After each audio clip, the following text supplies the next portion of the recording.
They thought I was just the janitor. So when the CEO fired me in front of the whole office, I didn't argue.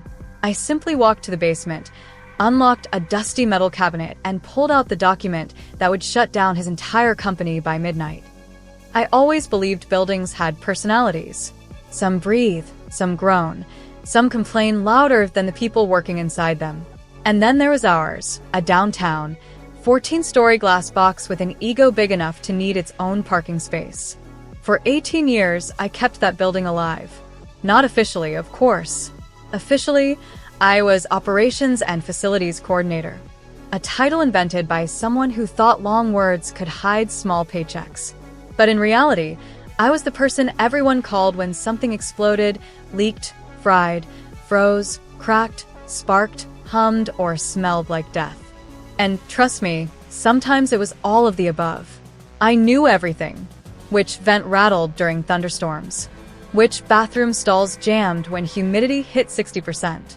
Which elevator randomly opened on the 7th floor even when no one pressed the button. I didn't need blueprints. I was the blueprint, but the execs? They only knew my name when the AC broke.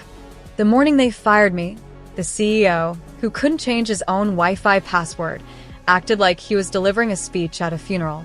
"We're restructuring," he said. Restructuring.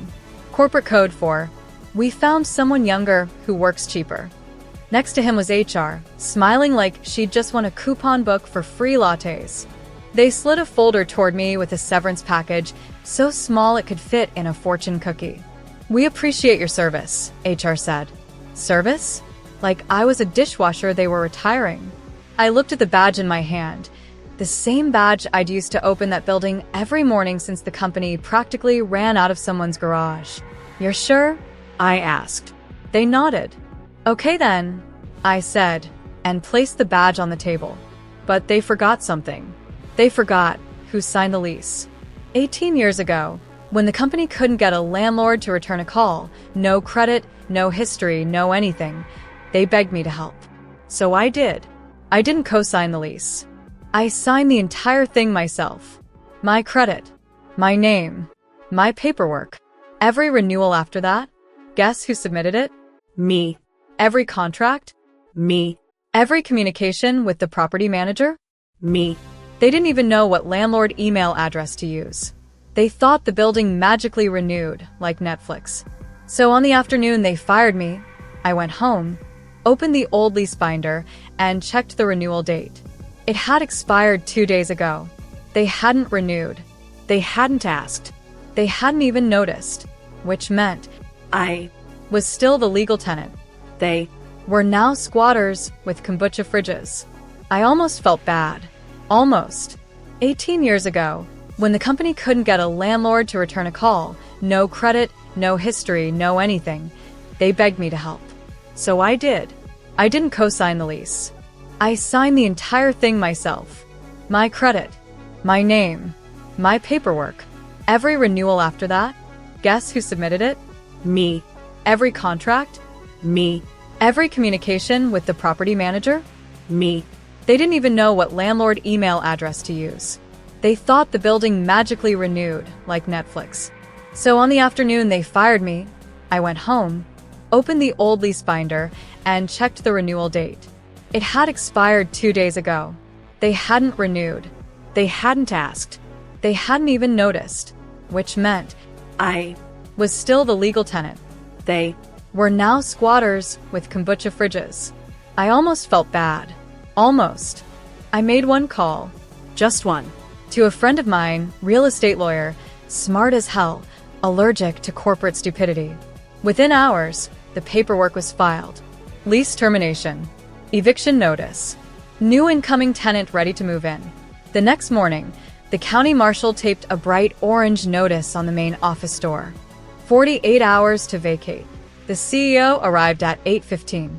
By 8:17, he was having what I can only describe as a public, business casual meltdown. "Who did this?" he shouted. HR nearly fainted. Someone opened the PDF attached to the emailed notice. Plaintiff. Miranda Janehale. My name, bolded, underlined, stamped by the court. HR's jaw hit the carpet. The CEO went pale, like someone unplugged his blood pressure. They called me 6 times. I answered once. "You can't do this," he yelled. I sipped my tea. "Oh, I already did." Watching them move out was beautiful. Pure cinema. Executives dragging office chairs like toddlers tantruming. HR crying into a box of branded water bottles. The CEO throwing a folding chair at a moving van. The video went viral in 4 hours. A crowd gathered. People filmed. Someone yelled, "Try reading your leases next time, genius." I sat on my porch with a mug of coffee, watching it all on live stream. For once, no one was calling me to fix anything, because this time, I wasn't fixing their mess. I was finishing it. It's happily leased to a wellness startup now. They pay triple the rent. They read every contract. And they say thank you without being prompted. As for the old company, they're working out of a temporary co-working space above a vape shop. Poetic, really. You fire the person who held the keys? Don't be shocked when the door locks behind you. Leverage doesn't disappear. It waits. And when the time is right, it knocks. And sometimes, it evicts. If you enjoyed this story, make sure to subscribe, hit the like button, and share it with your friends. Your support helps us bring more powerful real-life stories to you.